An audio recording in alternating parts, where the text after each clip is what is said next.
आज आपल्या सर्वांना माहिती आहे की मुख्यमंत्री हे कोल्हापूर दौऱ्यावरती येणार होते आणि आम्ही पोलिसांना सांगितलं होतं की आम्हाला त्यांना भेटायचं आहे।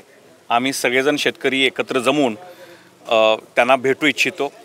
मुख्यमंत्र्यांनी शक्तिपीठ महामार्गाचा त्याच्या विरोधातल्या आंदोलनाचा एवढा धसका घेतलेला आहे की त्यांनी त्यांचा कोल्हापूर दौरा जी विधानसभेची गणितं काही करायला येणार होते इथं ते सगळं दौराच रद्द केलेला आहे आणि सर्वप्रथम म्हणून त्यांचा निषेध करावा असं वाटतो।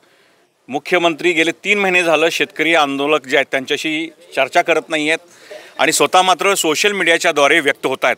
आपण सर्वांनी आता पाहिलं की कागल तालुक्यातील 2 गावांमध्ये काल नोटीस आलेली आहेत आणि त्यामुळे स्थगिती जी आहे ही एक धूळफेक आहे हे सिद्ध झालेलं आहे।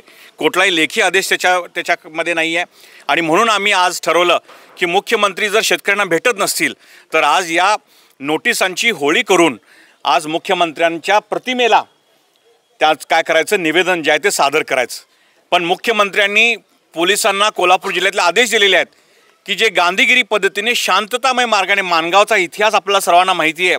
हा शाहू महाराजांचा डॉक्टर बाबासाहेब आंबेडकरांचा इतिहास असलेली ही मोठी पावनभूमी आहे, लक्षात घ्या। अशा ठिकाणी देखील पोलीस जे आहेत ते ना त्यांचा पुतळा जाळण्याचं गोष्ट होते ना त्यांच्या प्रतिमेचं विटंबन आहे।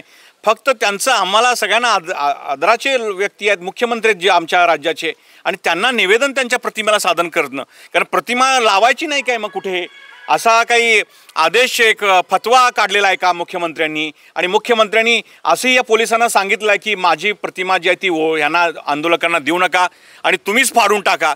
अशा तऱ्हेनं तुमच्या समोर सगळ्या गोष्टी घडलेल्या पाहिल्यात। या प्रशासनाचा निषेध करावा असं वाटतो, मुख्यमंत्र्यांचा निषेध करावा असं वाटतो।